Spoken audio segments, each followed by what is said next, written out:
Hey everybody, how's everybody doing? I'm your host, and my name is Professor Khalil Amani, and this is Khalil Amani's World 100. 100. Let's put the cap on. We'll rock the cap for a little bit.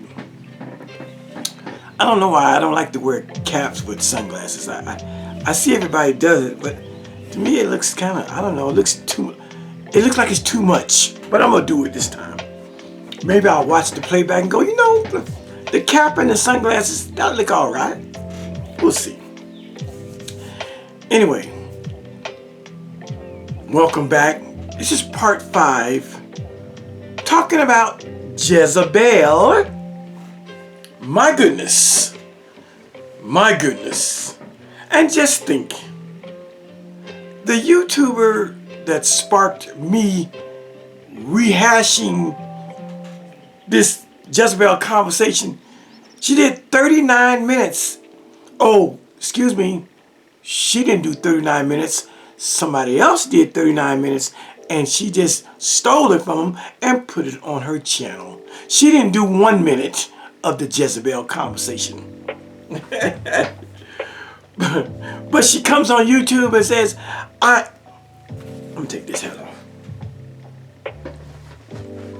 Yeah, we about to get it in. Oh, by the way, I'm on vacation for a week. So I will be giving you something probably every day this week. But isn't it amazing that we are on part 5 talking about Jezebel? But the YouTuber that sparked me to bring this stuff out, she posted a 39-minute video and she said nothing about the video. She gave zero commentary on Jezebel. But she thinks it's her conversation. I mean, where they do that at? And then she's mad and she's on YouTube complaining that I just simply showed her why I can piggyback off of something she posted. I used her fellow YouTuber, how he goes over to Sodnetters and gets in Sodnetters business and then wants people to come and have a debate with him. That's what YouTube is about. I don't blame him for doing that. That's what YouTube is about. It's about the fair exchange of ideas. This is why this female YouTuber is upset at me. Because she has no content, and she has no ideals, and she has no fair exchange of ideals. And so she thinks that because she can steal somebody's intellectual property and upload it to her channel, nobody can speak on it. It's exclusively hers, even though it's not even hers. I mean, the nerve. She can go and steal and filch and pilfer somebody's video from their channel, upload it to her channel, and then tell people it's hands off. You can't speak on it. I stole it. It's my property now.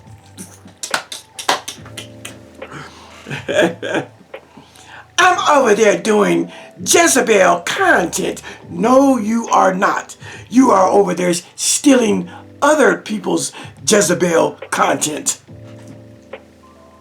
I mean, imagine that somebody would want to do Jezebel content, yet they can't say anything about Jezebel. I said the woman that stole the video from another channel and reposted it on her channel, she has never said one word about the Jezebel conversation. Which means she don't have no content And she doesn't know anything about Jezebel. And here we are, people. We are on part 5 of Jezebel. Each part is almost an hour and a half long. So we've done about 7 to 8 hours already of Jezebel. And then they say, not they, her, she says that I don't have content. I mean, it must be a rough thing when you lie to yourself.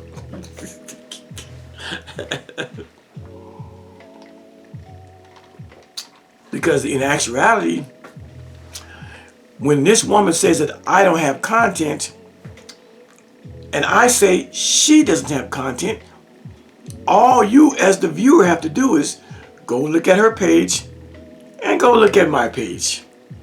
One of us is lying. That's all. I got plenty of content. And the reality is, when I had my 14,000 subscriber channel, I had already done a series on Jezebel years before this woman decided to steal someone's video on Jezebel and put it on her channel. As a matter of fact, 12 years ago, I had done an article for Straight Stunting magazine on Jezebel. 2013, 12 years ago. I don't need to follow any YouTuber. I don't need to follow any YouTuber's conversation. Let's get that straight. But when it comes to Bible matters, I'm always talking Bible. And most of the subjects that these YouTubers, these Johnny-come-lately YouTubers want to cover, I've already covered it. And the only reason that I'm covering Jezebel now is because this same black YouTuber woman got my last channel taken off the air. If I was still operating on my last channel, no, that's wrong. That's not correct. That was my 14,000 subscriber channel, which she didn't take it. Another YouTuber took that channel. A big YouTuber. But on that channel, if I still had it, if I still had that 14,000 subscriber channel, I wouldn't be doing this Jezebel series right now. I would just say, here are the 10 videos I did on Jezebel. Enjoy. But that's what we're doing. So we're on part 5.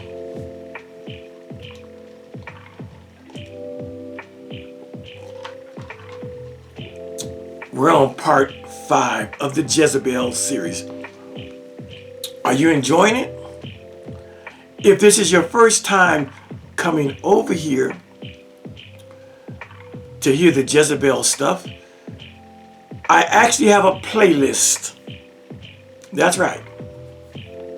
I got all the videos on Jezebel on a playlist. So you can go over to my playlist and it's titled Jezebel. And you can take your time and watch part 1, part 2, part 3, part 4. And here we are, part 5. You see, people, I'm a Bible teacher. That's what I call myself Professor Khalil Amani. When I touch on a subject of the Bible, I don't just give it one video. I can't. I read too many damn books to just give it an hour and a half, and then on to the next subject. That's not me. Those are those other so-called Bible teachers. I can't do one video on one subject and think I've covered it. You know the one thing I'm glad about, that I'm most proud of myself? Don't worry, we're going to get to the lesson. But I want to say this because I was thinking about this morning.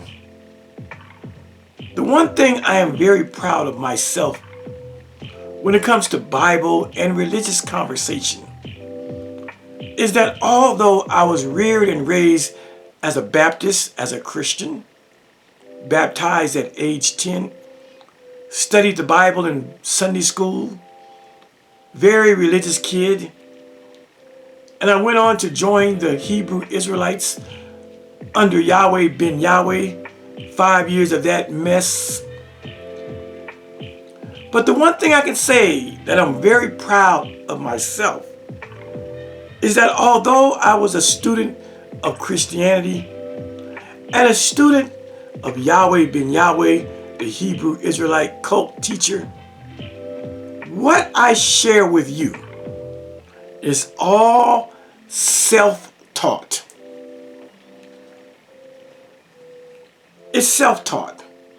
All this stuff about Jezebel, none of it comes from my Christian upbringing, and none of it comes from being a member of the Yahweh ben Yahweh cult. I know there are those that want to take credit for my brilliance and my genius. But when I was in Yahweh ben Yahweh cult, we never talked about Jezebel. The conversation and the Bible teaching was always came back to that man Yahweh ben Yahweh, aka Hulun Mitchell. It was all about him. I said it was all about him. So the one thing I am proud of myself is I took the time to research religion and Bible to come to my own understanding of religious and biblical matters. Don't let these people tell you that I'm a product of Yahweh ben Yahweh. Most of the things that I touch on, Yahweh ben Yahweh never spoke on. He never spoke on Jezebel. He never spoke on Mary Magdalene. He never spoke on Bible compilation. He never spoke on the Catholic councils of Trent and Hippo and Carthage and Ephesus and Nicaea. The things that I bring to you, he's never talked about. He never talked about the other versions of the Bible. It was King James Version, and that was it. So again, I just wanted to say that on camera, lest you think that I'm spouting and regurgitating stuff from my Christian upbringing or stuff from my Yahweh ben Yahweh cult leader days. None of that happens here. And if you haven't guessed, I reject much of Christianity's conversation. If you haven't guessed, I reject much of the Hebrew Israelite conversation. I'm self-taught. As a student at the University of Nebraska. Show it to you. I'll show you my University of Nebraska ID. I wish I could show you my degree, but it's tied up in the United States Marshals and Witness Protection and all that crazy shit. But as a student, you see University of Nebraska. As a student at the University of Nebraska, I minored in religion, and every day I was in the library, in the religious section and the history section.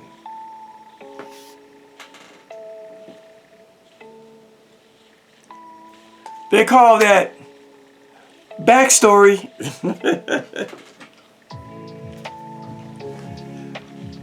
But one thing I did, and that's how I was able to write 5 books. Those are my 6 books. Where did I get 5 from? That's how I was able to write 6 books, 4 of these are of a religious nature. These are my books.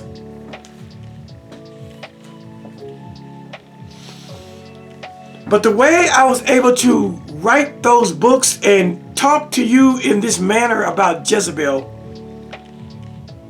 is because I took the time and I studied religion independent of any particular religious ideology. Something that a lot of people, damn near most people, can't do and won't do. They feel safe within the comfy, cozy confines of organized religion. They don't want to stray. They don't want to be truth seekers. They don't want to find their own religiosity. They don't want to find their own salvific opportunity. They accept what others from ages gone by have set up, religiously speaking, and they just accept it. As I once did. But I said, damn that, I want to investigate religion for myself. Being a Christian was a phase of my life. Being a Hebrew Israelite was a phase of my life. But in my religious journey, in my spiritual journey, I threw off the shackles of all organized religion and said, Khalil, you are going to investigate religion for yourself. You are going to be, as Gestalt psychology suggests, you are going to be a tabula rasa. A tabula rasa is a phrase that means blank slate, empty mind. And so I began my religious education from the standpoint that I didn't know shit. And I'm going to start over, and I'm going to read the finest and best scholarship on the subjects of religion and formulate my own ideals. And that's what I've done. And in doing so, it made me sit down and write my own books of truth. Just wanted to say that as we get into part 5 of Jezebel. Now let's get into part 5. You're going to turn the music off, and we're going to get into part 5.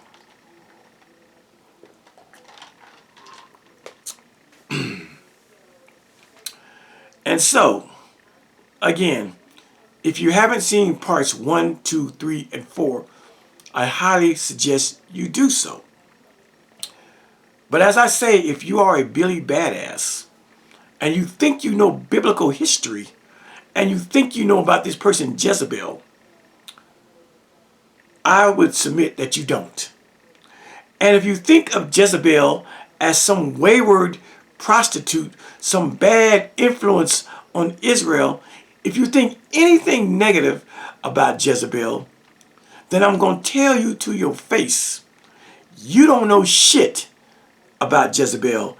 I'm going to tell you to your face, you have simply been brainwashed by Judeo-Christian thought on the subject of Jezebel. The ideal of a Jezebel spirit, as I said on part 4, I reject the ideal, the notion, the teachings of a Jezebel spirit. I reject it 1000%. I am not here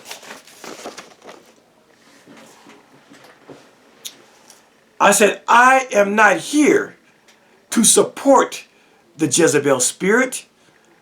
I am not here to big up the Jezebel spirit. I am not here to say the Jezebel spirit is good. I am not here to say that the Jezebel spirit is positive. I'm here to say that the Jezebel spirit is bullshit. I don't co-sign the Jezebel spirit as good or bad, negative or positive. That's what this black YouTube woman said, that she thinks that I believe that I'm going against her and I'm saying that the Jezebel spirit is a good person, a good spirit. No, I'm not saying the Jezebel spirit is a good spirit. I'm saying that the Jezebel spirit is Christian cockamamie of the far right wing branch of Christianity. That's right. That's right. And if you want to know that information, go back to, I think, part 2, maybe part 2 or part 3, where I give you the origin, who actually created the theology and philosophy of the Jezebel spirit. I'll tell you just for the hell of it. The Jezebel spirit was created by a group of far right-wing Christians known as the New Apostolic Reformation Movement.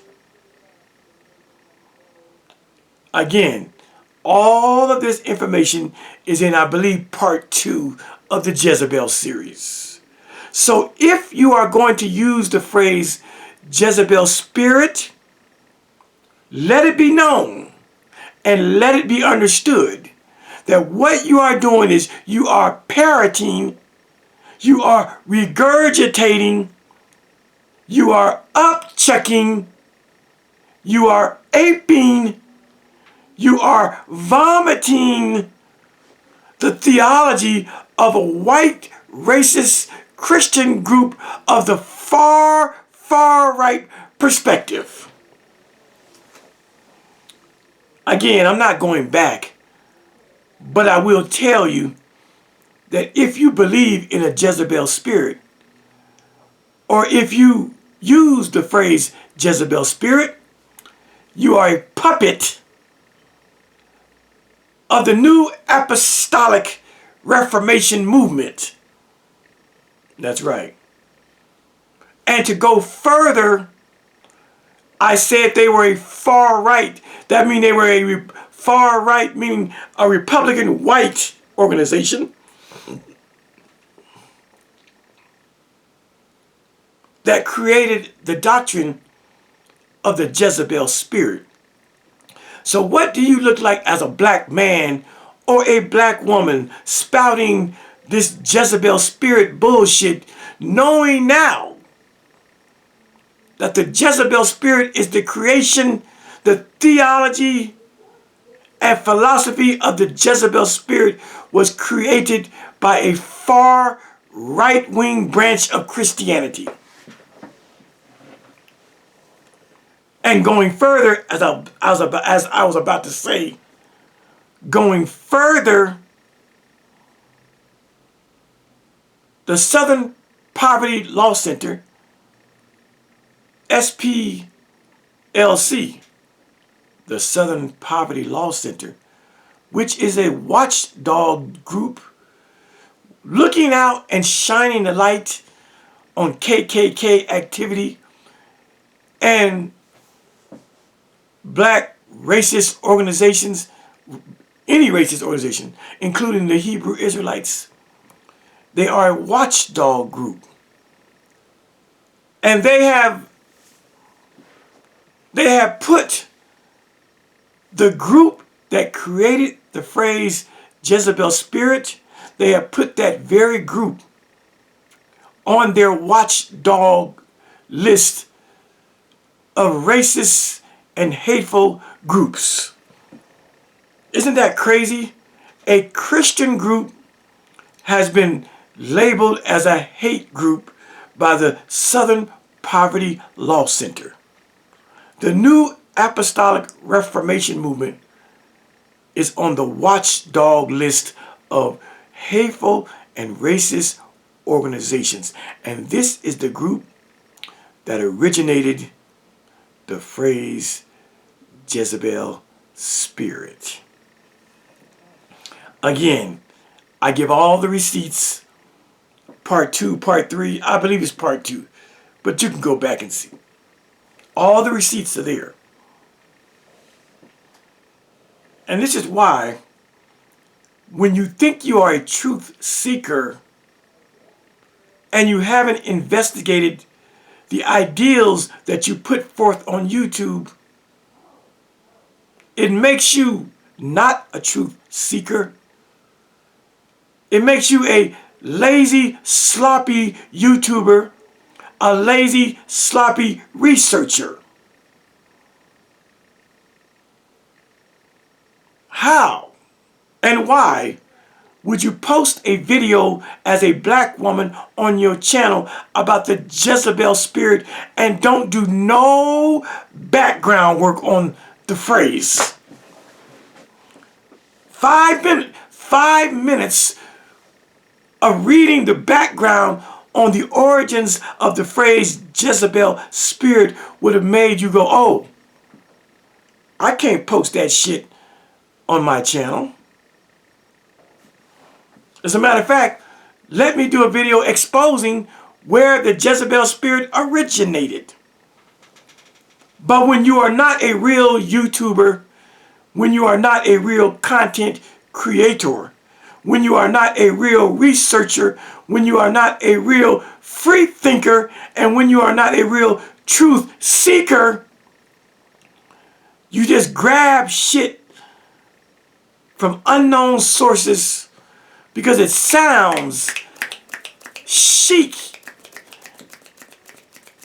and nouveau and new. It sounds hip. And you post it on your channel. Then there is the Khalil Amani factor. The Khalil Amani factor.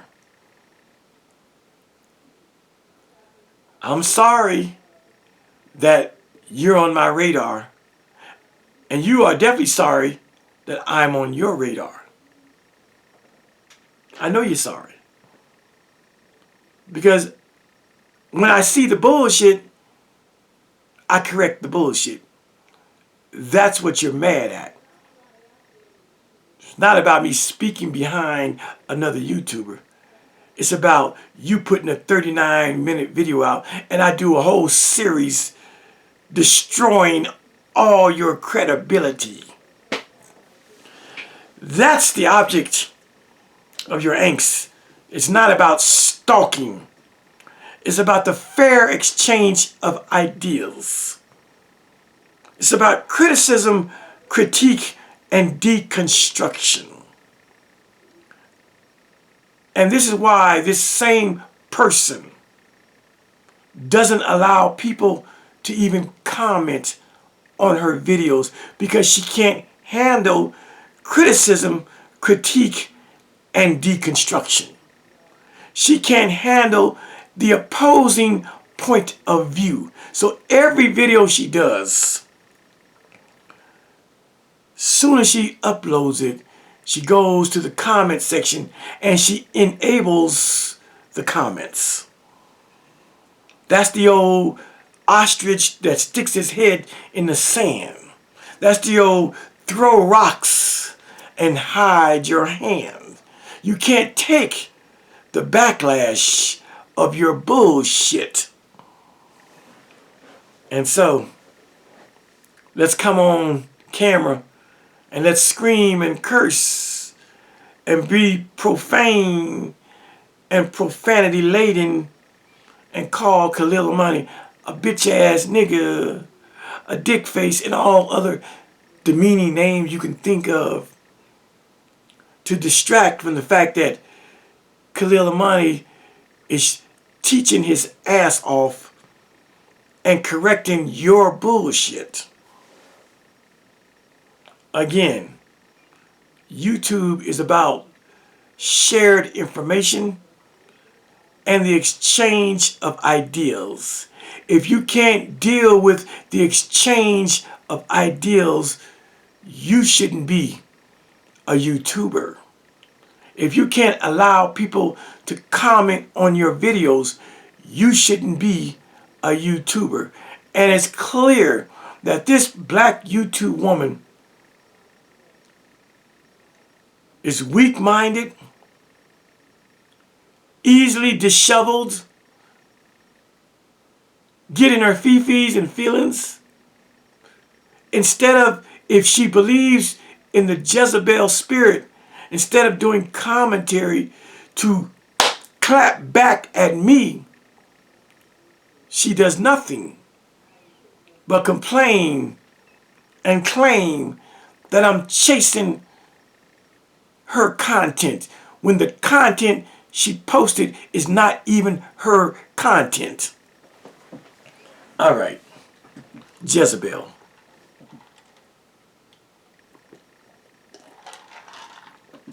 And so we left off talking about Jezebel's background,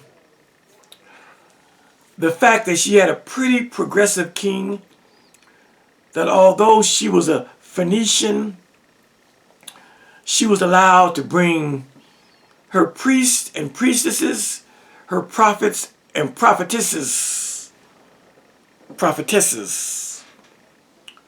She was allowed to set up shop and set up the Baal worship and the Asherah goddess worship in Israel among the Israelites.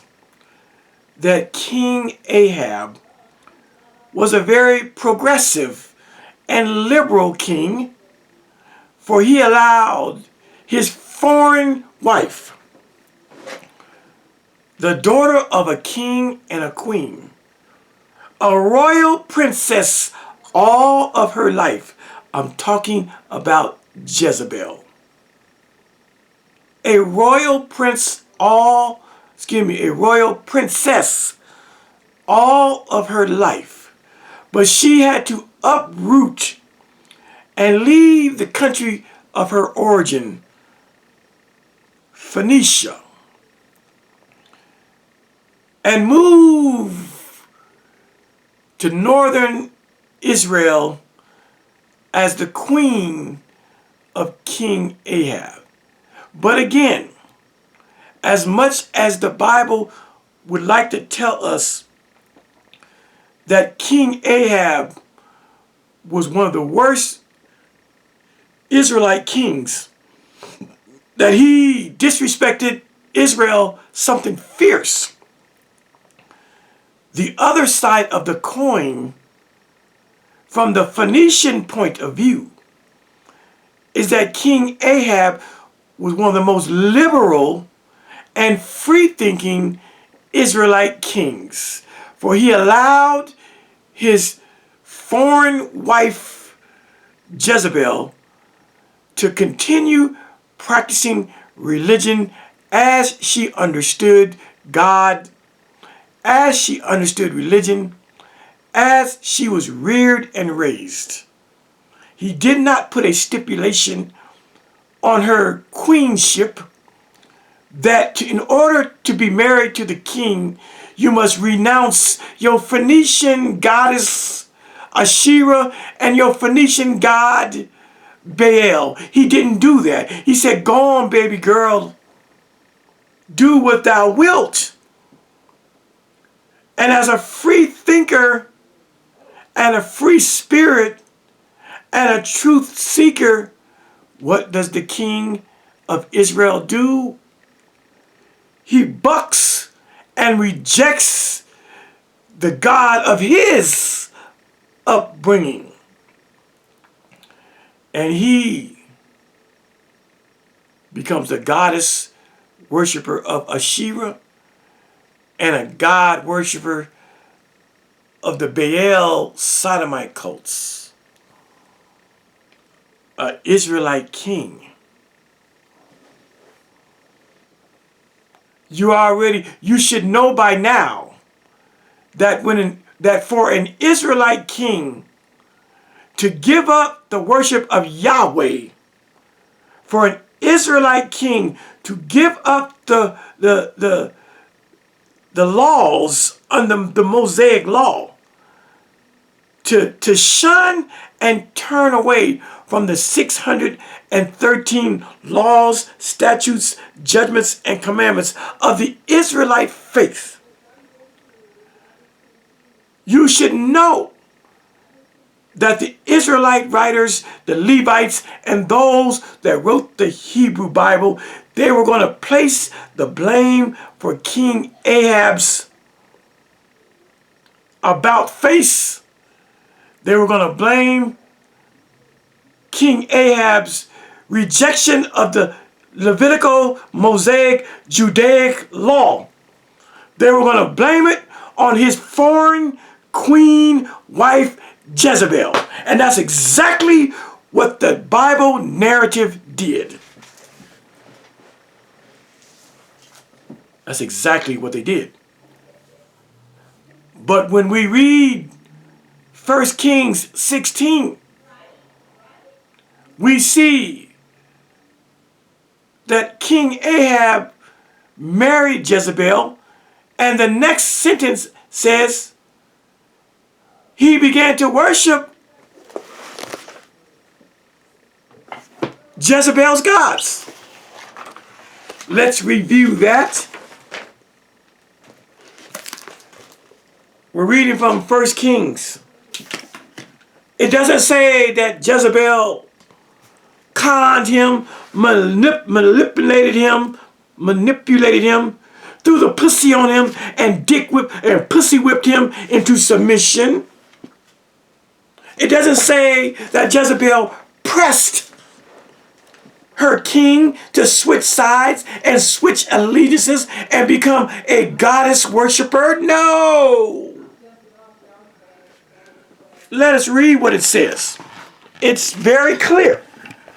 I said in 1 Kings, the 16th chapter, starting with the 31st verse, it says, "And it came to pass, as if it had been a light thing for him to walk in the sins of Jeroboam, the son of Nebat, that he, Ahab the king, took to wife Jezebel, the daughter of Ethbaal, king of the Zidonians."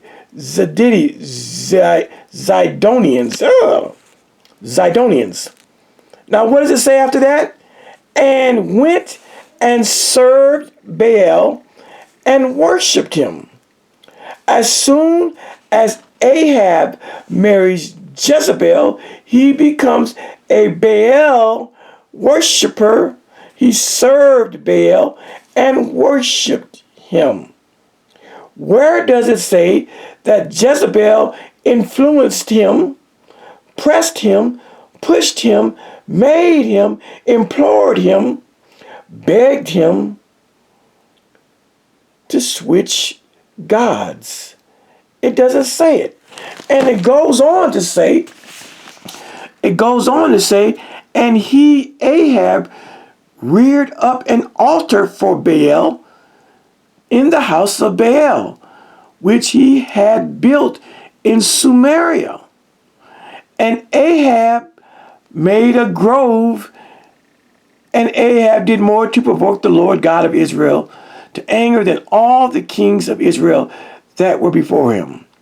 Maybe that's true because he married a woman who believed in a goddess and a god.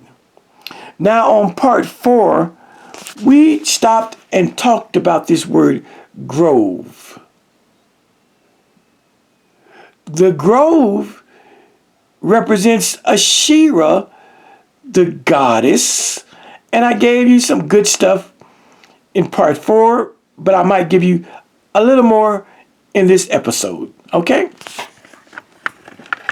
But the point that I'm stressing is that the Bible very well, the Bible very well could have added some more scriptures in there of how Jezebel twisted his arm and fucked him into submission You know how you can fuck somebody into submission? Do you know how you can fuck a person into submission? I know all about that.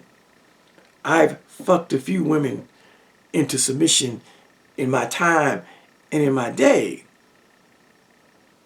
You know, you fuck a woman so good, you apply so much dick pressure that she just gives up and cries uncle and says, you win. Okay, I know about that. And most men who have had a fair amount of sex partners, they know about that too. You can apply pressure, sexual pressure, to get your way. But we don't read in the Bible that Jezebel applied any kind of pressure. We don't read that she applied any verbal pressure, any physical pressure, or any sexual pressure. We read that King Ahab marries her, and right away we are told that King Ahab served Baal and worshipped Baal and built altars for Baal. He went full headlong into the worship of the goddess and the Baal religion.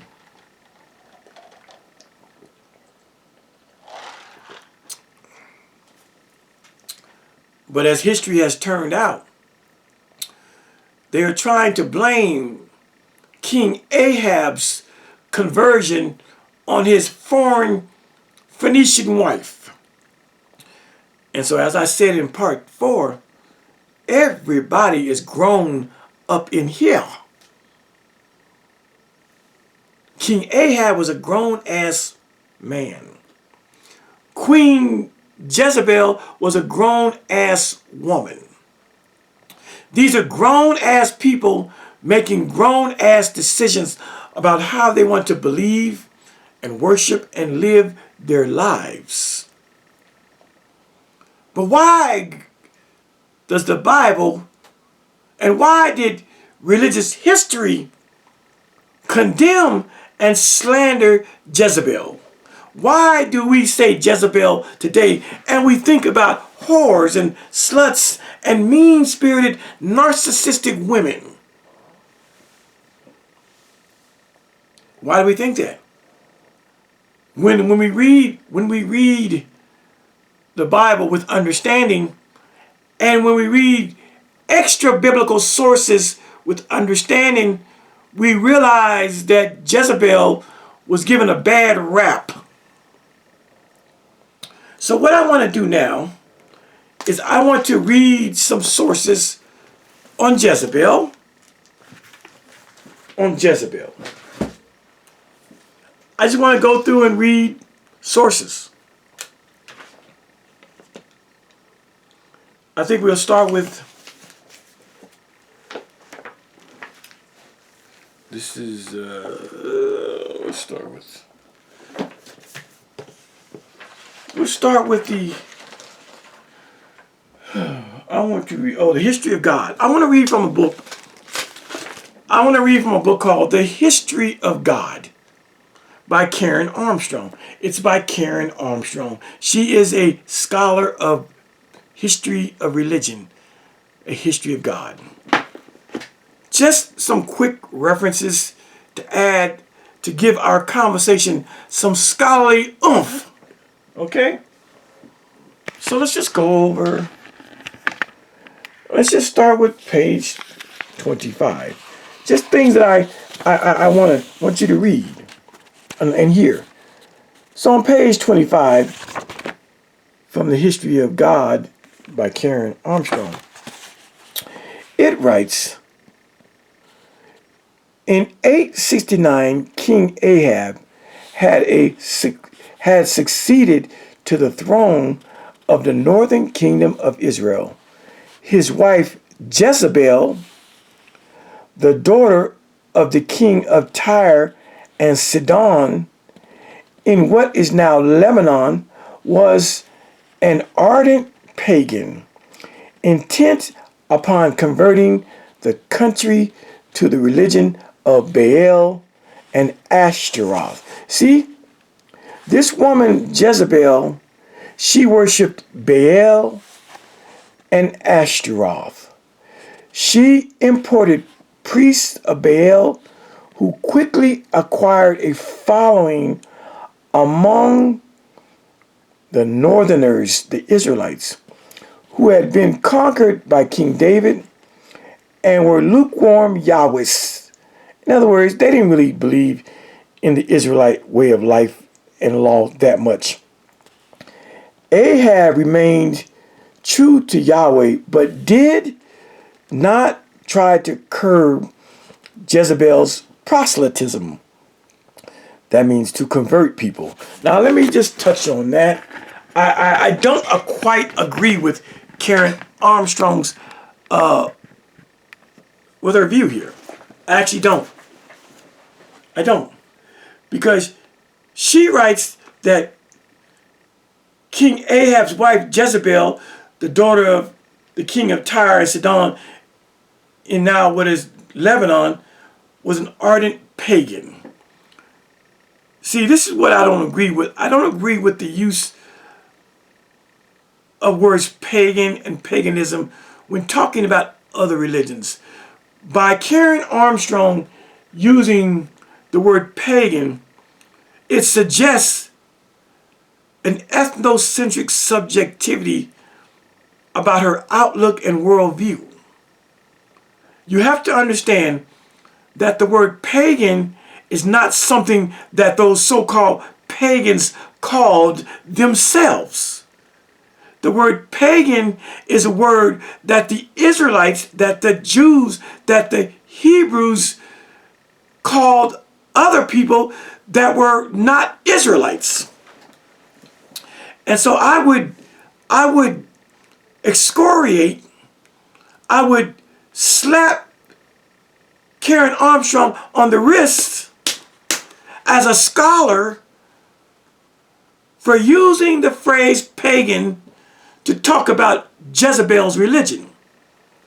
At the very most, at the very least, as a scholar, I think Karen Armstrong should have said the so-called pagans, or the name pagan, which the Israelites called non-Israelites. But she doesn't give that commentary. She buys into the Judeo-Christian usage of our language, and she says that Jezebel was an ardent pagan. I don't even have a PhD. And I have a better understanding than Karen Armstrong. I believe she's a PhD. Maybe I can find her thing in the back here. Okay, about the author. Karen Armstrong spent 7 years as a Roman Catholic nun. After leaving her order in 1969, she took a degree at Oxford University and taught modern literature. She has become one of the foremost British commentators on religious affairs and now teaches at the Leo Bach College for the study of Judaism and the training of rabbis and teachers. She is also an honorary member of the Association of Muslim Social Sciences. So she's got a pretty good background, academic background. It doesn't say she's got a PhD, but she had a degree from Oxford University. That's pretty goddamn good. Oxford is like the Harvard of Britain. She became a professor at the Leo Bach College for the study of Judaism and the training of rabbis and teachers. So she is academically trained, but I still call her on the carpet as an academician for using the word pagan instead of saying that Jezebel practiced the religion of her upbringing, and if she wants to use the word pagan, say what the Jews would term and call her a pagan. But she doesn't do that. So it shows that even academicians, even people that have degrees from Oxford University, can get caught up in Judeo-Christian language and show that they have a bias, that they are disposed, they have an ethnocentric bias by their language to call what Jezebel practiced to be a pagan. Jezebel did not look at herself as a pagan. Jezebel never used the phrase or the word pagan. That is the same thing as the word Hebrew. The original people that came with Abraham from Sumer, from Ur of the Chaldees, they were Sumerians, but they were wandering all over the countryside, going in and out of lands and crossing different boundaries, so much so that the Canaanites and the inhabitants of the lands gave them a name, Hebrew, which means to wander or to cross a boundary. The word Hebrew is not a word that the Jews called themselves. Later on they did, but originally the word Hebrew was a proverb and a byword. It was a slang word that the indigenous people called Abraham's people. You got it? The same thing can be said for the word pagan. When you start using words like pagan, you are buying into an ethnocentric grammatical subjectivity. Because the original people that you have labeled pagans, they don't call themselves pagans. This is the crime of Judeo-Christian thought. This is the crime of the Bible, allowing the Jews, the Israelites, and the Hebrews to name other people. Second point I don't agree with. She says that Jezebel was an ardent pagan. I don't agree with that. She was an ardent supporter and practitioner of the Baal and Asherah cults. That's what she was. She wasn't an ardent pagan. That's Christian language. Second point I don't agree with. She says that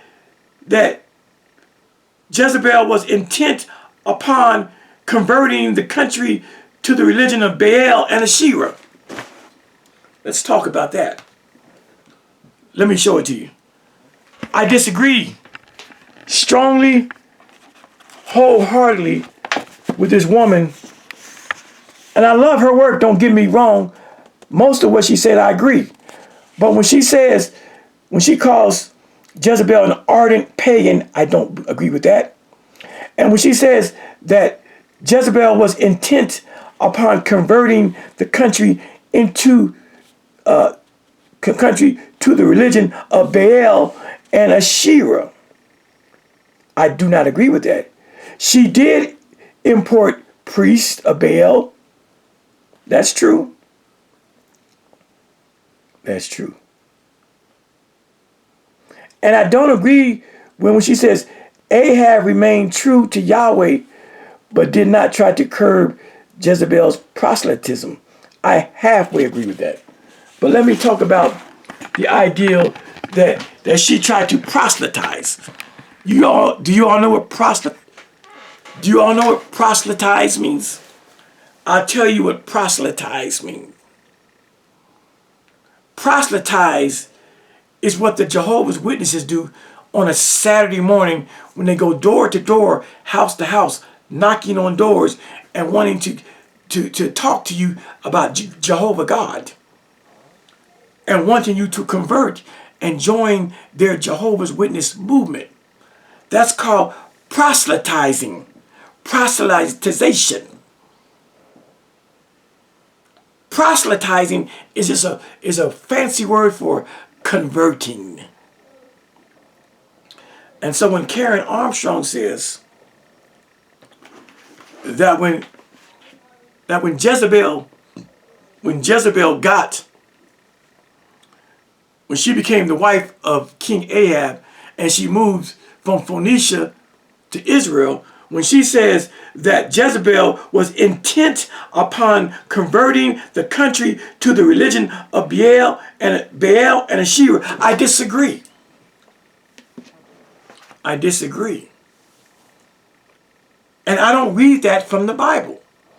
I don't read that from the story of Jezebel in the Bible. I disagree. You know why I disagree? I disagree with Karen Armstrong's assessment and assertion that Jezebel was intent on trying to convert the Israelites to the worship of Baal and Asherah. I disagree with it from the standpoint that so-called pagans, they didn't have a problem with other religions and other gods and goddesses. That is a Jewish construct. That is a Hebrew construct. That is an Israelite construct to try to make one deity, one deity, one God supreme and cast down all other gods, goddesses, religions, and faiths. That is a Judeo-Christian construct and concept. The so-called pagan world, I'm using that word, but I use it as so-called. So-called pagans. They were very thrifty and welcoming of other faiths. So-called pagans, they did not have to proselytize or go around the countryside converting because they believed that people should have their own religious faiths. And so I disagree. I disagree with the premise that Karen Armstrong is trying to say that Jezebel was hell-bent on converting Jews and Israelites and Hebrews to the faith of her fathers, the Asherah and Baal cults. I disagree with that.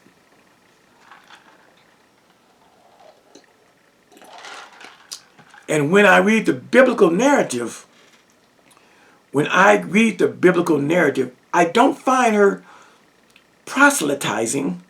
I don't find her trying to force or press or cram down the throats of the Israelites, Baal or Asherah. I don't know how she came up with that, but the biblical narrative does not suggest that she was a proselytizer.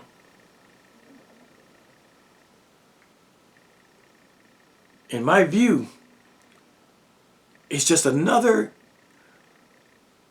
scholar that has fallen for the okie doke because there's so much pressure to make Jezebel a mean, negative, narcissistic, man-hating creature that I just think that Karen Armstrong, even as a woman, that she fell for the bullshit. She doesn't quote any scriptures that would back up the ideal that Jezebel was intent on converting the Israelites. She don't provide no scriptures because she can't. Because I think that narrative is not a true narrative. Shout out and respect to Karen Armstrong, but I'm taking her to task on that one point. Can you show me the scriptures where Jezebel is proselytizing? Where Jezebel is trying to convert? No. She can't and you can't. the greater, bigger, better picture, the true picture, is that this woman Jezebel was ardent and strident in upholding the religion of her mama and her daddy. And I think we're going to read that. I think we're going to read that. Let me give you a better view. Let's see what book that's in. Let me see where I read that at. I think this is a better understanding. And I'm going to go to a biblical encyclopedia. Let me see where to find it, though. I got to find it. I got to find it. We're doing scholarship here. We're doing scholarship here.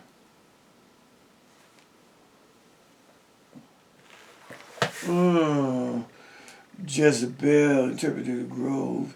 Jezebel, right to autonomy. Oh, yeah, okay. That's the right book. E through J. Okay. There it is. If you could see what's in front of me, you'd be like, damn, a lot of books. E through J, page, Jezebel's Right to Autonomy, 900.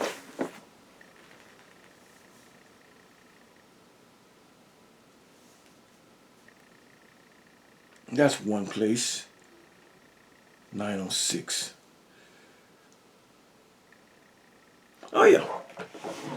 Now, we read from this scholar, Karen Armstrong, but now let me give you a truer picture from the Interpreter's Dictionary of the Bible, volumes E through J. I think it's going to counteract what we just said about Karen Armstrong, that she was trying to proselytize and convert people. Let's read her. Let's go back and read her first, where she says that Jezebel, she was an ardent pagan who was intent upon converting the country, the Israelites, to the religion of Baal and Asherah. I said I take exception with that. I don't believe that's the case. I would go with what we read in the Interpreter's Dictionary of the Bible, the 5-volume, the Rolls Royce of Bible Studies. It says this about Jezebel. Jezebel made every effort to remain a true daughter of her father in both these respects. See? Jezebel, like any foreign queen, seems to have demanded the right to her own practice of worship from the beginning. Her own unusual initiative and resolution were shown, however, when she pressed her cult on Israel. Well, she's trying to say that. They're trying to say that. Supporting hundreds of prophets of Baal and Asherah. Maybe I'm wrong, but I don't think I'm wrong. Carried her attack against the prophets of Yahweh and even succeeded in driving out the by no means resolute Elijah. I don't quite agree with this. The biblical picture of this remorseless, cursed, but royal woman whose strength of character was with her to the end. Okay? And so they actually kind of agree with what Karen Armstrong just said. I guess I just disagree with them from my own reading. It is true that this foreign Jezebel, like any foreign queen, seems to have demanded the right to her own practice of worship. I agree from the beginning. I agree 1000% with that. But this is where I kind of don't disagree. Her own unusual initiative and resolution were drawn, however, when she pressed her cult on Israel. Suppressing hundreds of prophets. That's where I disagree. Okay, so now I see where Karen Armstrong, where her thinking came from. Because even my great book on the Interpreter's Dictionary of the Bible, they agree, and they disagree with me. But that's okay. That's okay. And again, one thing that I do know about religious texts, whether it be the Interpreter's Dictionary of the Bible, whether it be the Urban's Bible Dictionary, or the Oxford Bible Dictionary, one thing I do know about these particular, resources, which are great resources, but one thing I do know about them, they all are coming from a Judeo-Christian point of view. They all have their biases. It's the same thing when we talk about history, black history, and history. Well, who said this about that? What was the race of the people writing the histories? You got to look at that. You have to look at the race of the people writing the history to understand that they are going to have a bias. And the same can be said with religious texts, even scholarly texts. I would buck against this ideal that Jezebel was trying to influence and push her way of thinking on the Israelites, simply because I understand that so-called paganism and so-called pagans, they don't have a problem with other religions. They are true henotheists, which means they believe in their gods without being dismissive or unbelieving of other people's gods. The ideal that there is only one God, Yahweh, Jehovah, that is a Jewish, a Hebrew, an Israelite construct.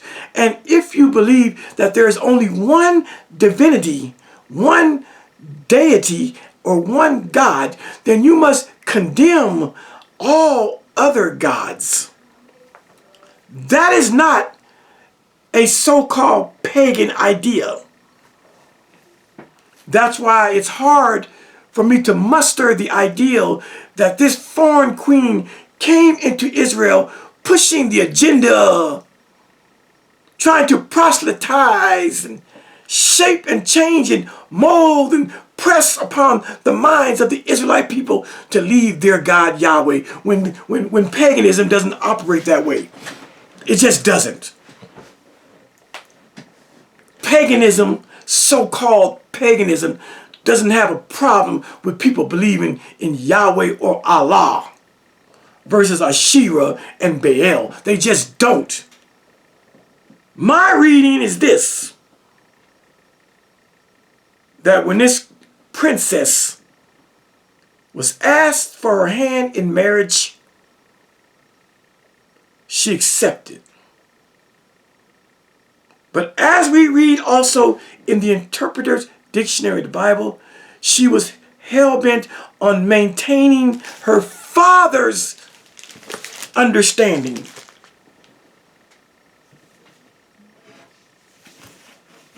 That's my reading.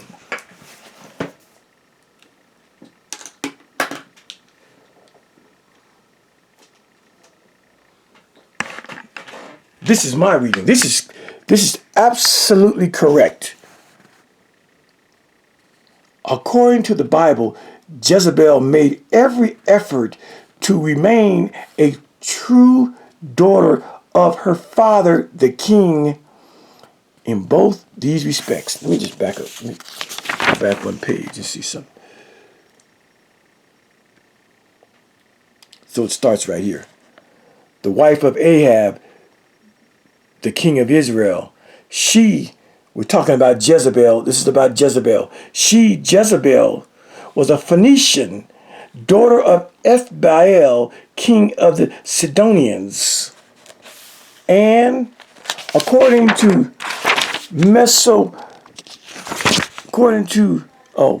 that's somebody's name, Menander's account, priests in Phoenicia cult of Baal and Astartes.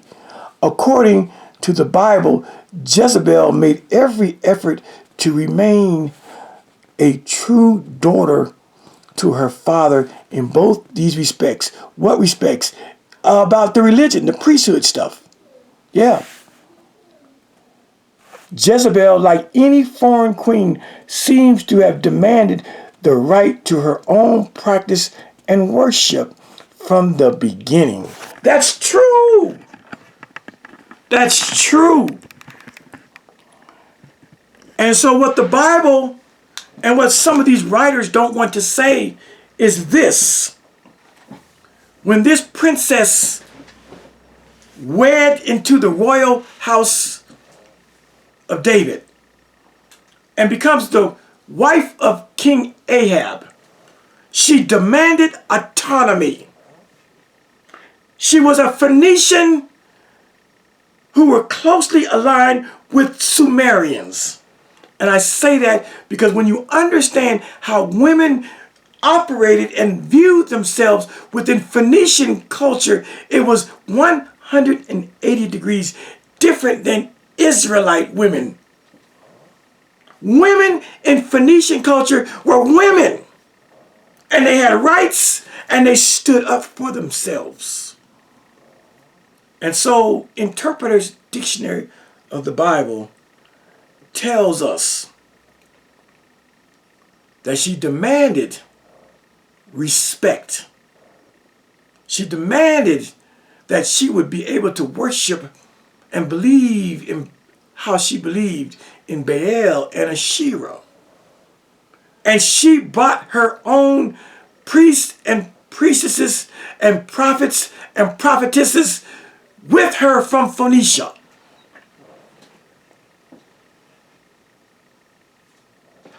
Why wouldn't she?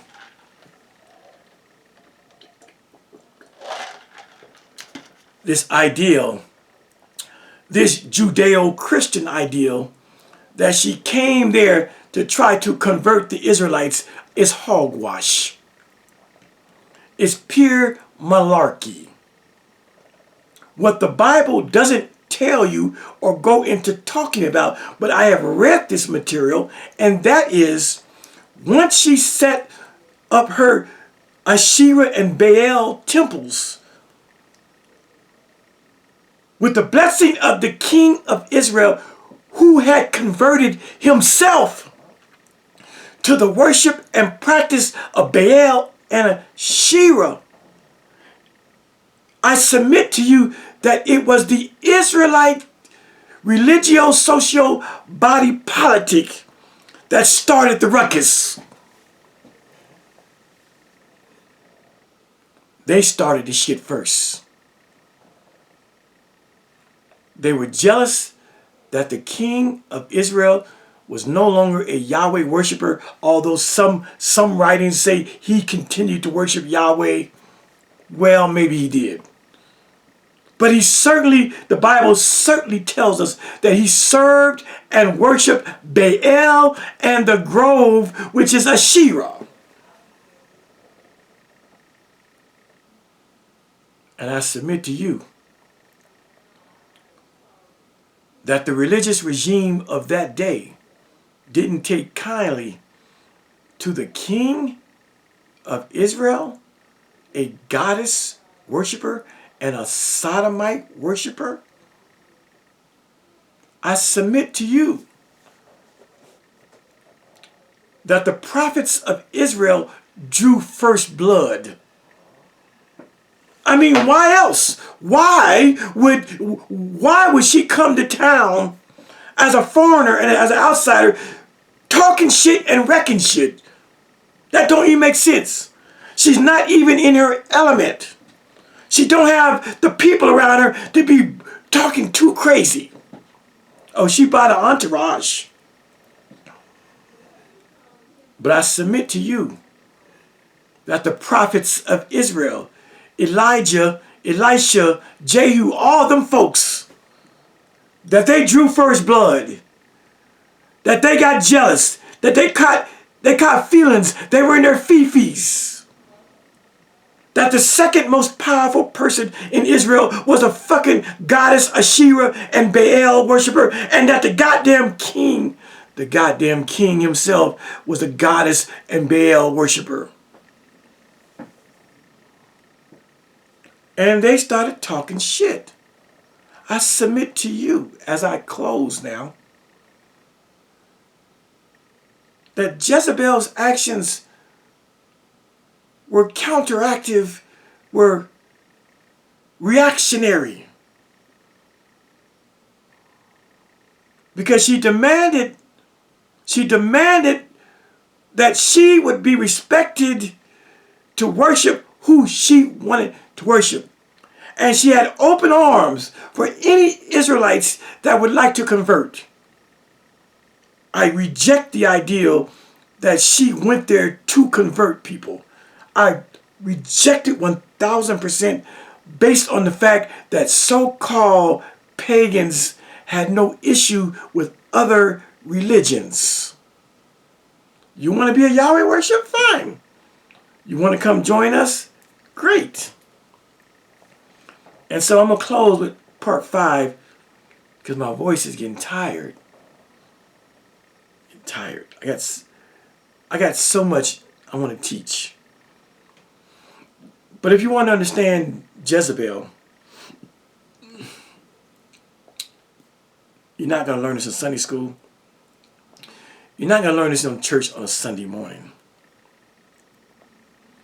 We have an uphill battle to climb because the narrative that Jezebel was this lunatic, narcissistic, power-hungry, whorish, prostitute type of woman, that's a lot to overcome. But if you stay with me, I'll change your mind through reason and scholarship. With that, y'all, I'm Professor Khalil Amani, and I love you all for a better world. Take care.